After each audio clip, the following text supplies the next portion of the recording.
Good afternoon, ladies and gentlemen. Okay, straight to the point.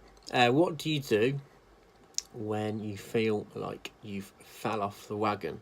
Okay, you've slipped up, you're feeling lost, stuck.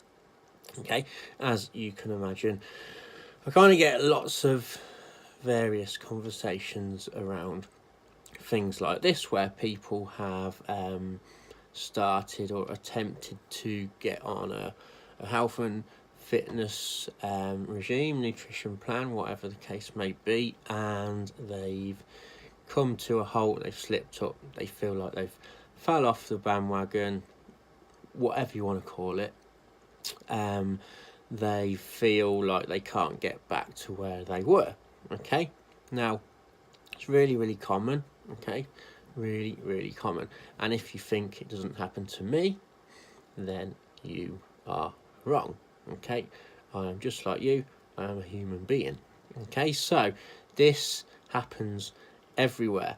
You know, people set out with great intentions to do a good thing, and then for some reason life takes over, gets in the way, and it knocks them sideways, and for some reason they struggle to get back.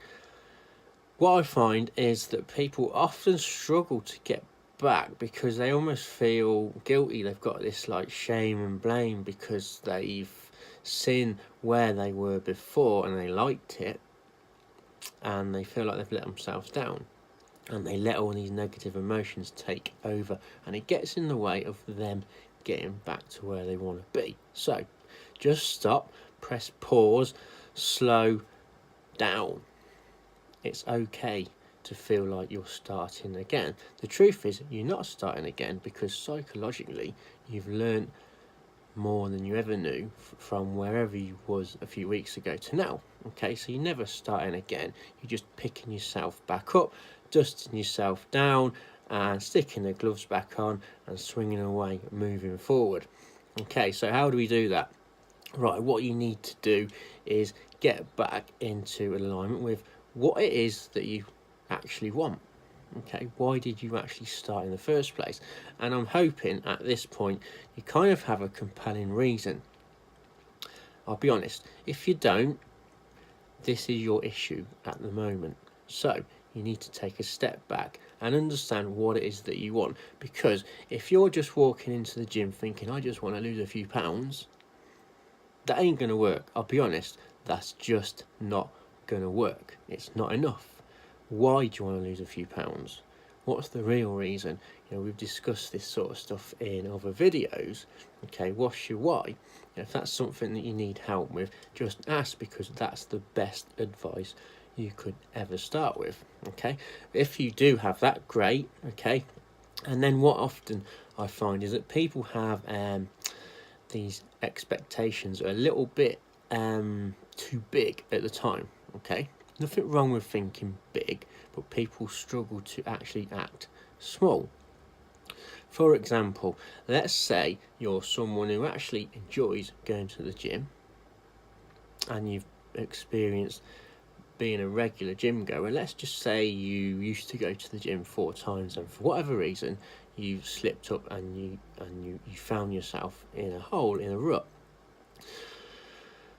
And then next week you go, right, I'm going to start back, I'm going to go 4 times next week. Now at that point I'll always say just stop right there, because what happens is that people don't just go from 0 to 4.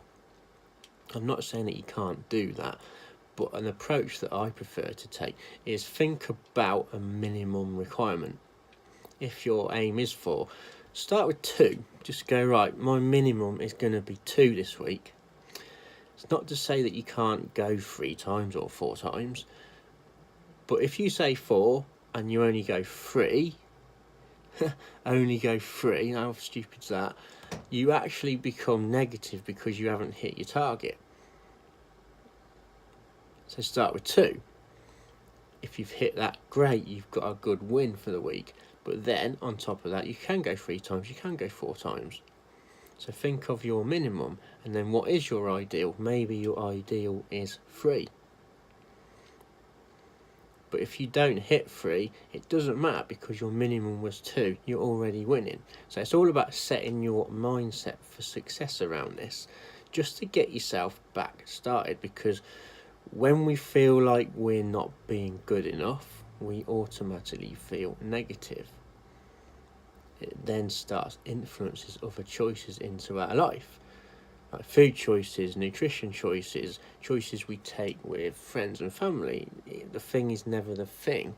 Okay, so just remember that if you're someone who's struggling to get back to where you want to be, just press the pause button, think about what it is that you actually want, check you're in alignment with it, and then set yourself a smaller goal to start with, and then start producing this, let's say, snowball effect. Start with 2, then maybe go to 3 and then 4 if that's what you want. Okay, hope that helps. I'll speak to you soon. Take care.